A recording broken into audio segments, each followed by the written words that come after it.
বলিউডের জনপ্রিয় অভিনেত্রী আলিয়া ভাট নিজের অভিনয়ে দক্ষতা দিয়ে আজ ইন্ডাস্ট্রির শীর্ষ তারকাদের একজন।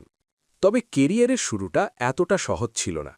শুরুর দিকে অভিনয় নিয়ে তাকে বেশ সমালোচনা ও কটাক্ষের মুখে পড়তে হয়েছিল। 15ই মার্চ ছিল এই অভিনেত্রীর ৩৩তম জন্মদিন, আর এই বয়সেই তার সম্পত্তির পরিমাণ পৌঁছেছে আকাশ ছোঁয়া উচ্চতায়। ভারতীয় গণমাধ্যমের তথ্য অনুযায়ী বর্তমানে তার মোট সম্পত্তির পরিমাণ ৫৫০ কোটি টাকারও বেশি।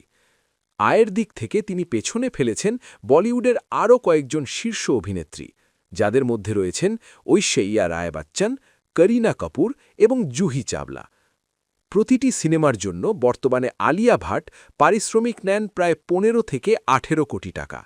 এছাড়া ব্র্যান্ড এন্ডোর্সমেন্ট বা বিজ্ঞাপনের জন্য তার পারিশ্রমিক প্রায় ২ কোটি টাকা।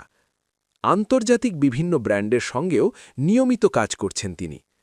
ব্যক্তিগত জীবনেও রয়েছে বিলাসবহুল সম্পদের ছাপ। মুম্বাইয়ের পালি হিলে স্বামী রণবীর কাপুরের সঙ্গে যৌথভাবে ৩৫ কোটি টাকার বাস্তু নামের বাড়িতে বসবাস করেন তিনি। এছাড়া পুনেতে রয়েছে ১৩ কোটি টাকার একটি অ্যাপার্টমেন্ট এবং লন্ডনেও রয়েছে তার সম্পত্তি। দম্পতির গাড়ি সংগ্রহেও রয়েছে বিলাসিতার ছোঁয়া। ল্যান্ড রোভার, অডি R8 এবং মার্সিডিজ বেঞ্জের মতো দামি ব্র্যান্ডের একাধিক গাড়ি।